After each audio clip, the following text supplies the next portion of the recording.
Je voudrais souhaiter la bienvenue au Premier ministre, à la place qui est la sienne. Merci pour votre gentillesse. C'est bon d'être de retour. Un retour agité, après plusieurs semaines de convalescence. Boris Johnson, lui-même contaminé par le coronavirus, a dû affronter les attaques du nouveau leader de l'opposition sur sa gestion de la crise.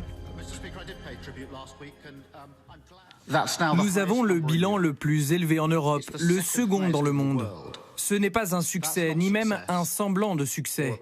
Alors le Premier ministre peut-il nous dire comment diable a-t-on pu en arriver là ? Il a raison de parler de la crise dans les maisons de retraite. Et il a tout à fait raison de dire qu'il y a une épidémie en cours dans les maisons de retraite, ce que je regrette amèrement. Et nous avons travaillé d'arrache-pied depuis des semaines pour y mettre fin. Des regrets pour la première fois esquissés par un gouvernement sous pression.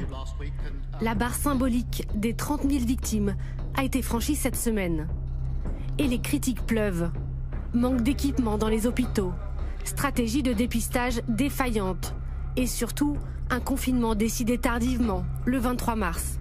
Le choix de l'immunité collective avait été privilégié, puis finalement abandonné. Boris Johnson apparaît aujourd'hui un peu plus fragilisé à cause d'un homme, Neil Ferguson, éminent épidémiologiste et conseiller de l'exécutif, a été pris la main dans le sac. En plein confinement, sa maîtresse lui a rendu visite à 2 reprises. Le professeur a depuis démissionné. J'ai fait une erreur de jugement en agissant de la sorte. Je regrette profondément d'avoir été à l'encontre des messages clairs sur la nécessité de la distanciation sociale pour contrôler cette épidémie dévastatrice. Et comme dans le reste de l'Europe, le Royaume-Uni se prépare à sa pire récession depuis 300 ans. Avec 6 millions de Britanniques au chômage partiel, le PIB pourrait chuter de 14% cette année selon la Banque d'Angleterre. Il est temps d'accélérer la reprise pour les députés conservateurs. Prudence, répond l'exécutif. Il faut avant tout éviter une nouvelle vague meurtrière. Nous avons décidé de garder les mesures actuelles pour pouvoir rebondir avec vigueur et énergie aussi vite que possible et de la façon la plus responsable pour envisager la seconde phase. De cette manière, les prochaines étapes seront plus sûres et durables. Chaque changement que nous déciderons sera attentivement surveillé. Si certains ne respectent pas les règles ou que nous observons une remontée du taux de contamination, nous reviendrons à des restrictions plus sévères. Cette option restera sur la table. Tous les regards sont à présent braqués sur le plan de déconfinement. Boris Johnson doit en dévoiler les contours ce dimanche. Mais pas question de se précipiter.